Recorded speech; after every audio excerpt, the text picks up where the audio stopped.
Iran launches its 40th wave of attacks, the largest, longest, and deadliest offensive in the conflict so far. In a relentless 5-hour assault, Iran targets Israel's key cities in a strike testing the nation's defenses like never before. From Haifa in the north to Tel Aviv in the center and Beersheba in the south, major cities across Israel come under heavy fire.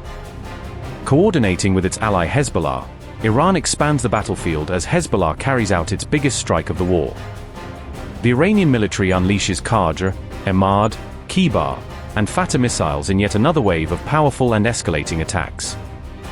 Hezbollah intensifies the fight, launching 150 rockets deep into central Israel, pushing the war far beyond the northern front.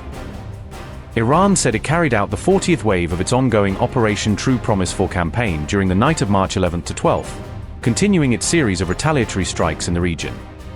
In its latest statement, the Islamic Revolutionary Guard Corps said it launched Qadr, Emad, Kheibar Shekan, and Fattah ballistic missiles as part of this phase of the operation, showcasing a range of its longer-range systems.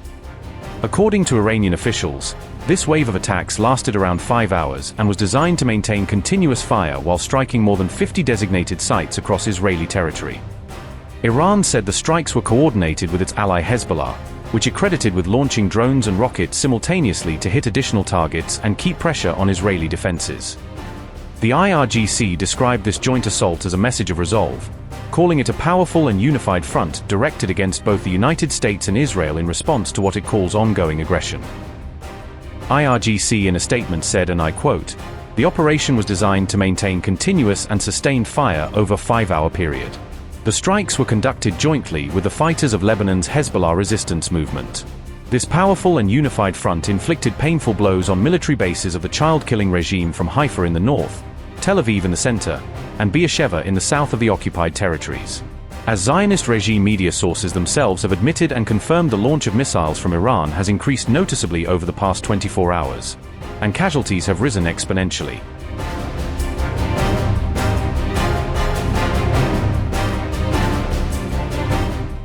Hezbollah launched what officials described as its largest attack on Israel since the fighting escalated this month, marking a significant intensification of the cross-border confrontation.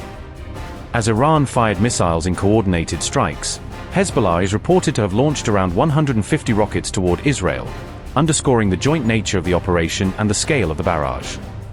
Reports indicated that major Israeli cities, including Haifa in the north, Tel Aviv in the center, and Beersheba in the south, came under missile fire during these overnight attacks. The rocket fire from Hezbollah triggered mass sirens across several areas, sending thousands of Israelis rushing into bomb shelters as civil defense systems responded to the incoming threats. In response to the continuing strikes, the Israel Defense Forces urged residents in northern communities to remain inside shelters and protected spaces until further guidance was issued. Israel's National Ambulance Service said at least 2 people were injured by flying debris caused by the blasts, as emergency teams were dispatched to multiple impact sites. In one reported incident, a rocket struck a home in the northern town of Baina, injuring a woman inside, while several other residents in the area suffered anxiety attacks and required medical assistance.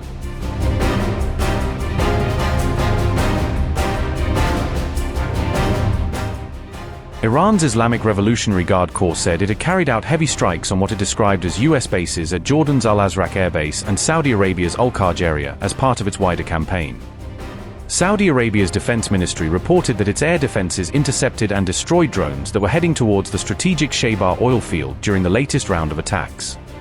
According to Saudi and regional media, Saudi forces also shot down drones over the empty Quarter Desert and parts of the eastern region as they responded to these attempted strikes.